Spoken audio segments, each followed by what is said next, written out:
milioni di euro. È la cifra che hanno fatto risparmiare alla comunità nel 2012 gli alpini di Bassano, Marostica e Asiago. Tutto questo rimboccandosi le maniche.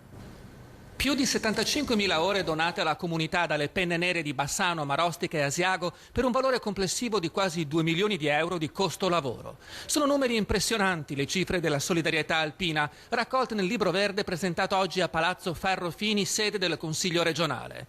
In questa speciale classifica la sezione Ana Montegrappa, con oltre 60.000 ore di impegno nel 2012, non ha rivali nel Vicentino e si piazza al secondo posto in Veneto, dietro Treviso.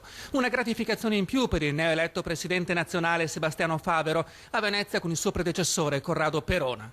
E i soldi li fanno risparmiare per lo più agli enti pubblici, ha rimarcato l'assessore regionale Elena Donazzan, che ha rilanciato la proposta di ripristinare la naia almeno per un mese. Gli alpini sono fondamentali per quanto riguarda l'esempio morale, l'azione, il fare, con la loro discrezione e il loro silenzio. Oggi il Consiglio regionale, che è l'organo istituzionale più alto della Regione del Veneto, li ha voluti celebrare. Sono sempre un po' schivi, ma questi numeri sono impressionanti, parlano quasi di una finanziaria fatta di volontariato, ma il volontariato vero. Sarà Monsignor Luigi Negri, arcivescovo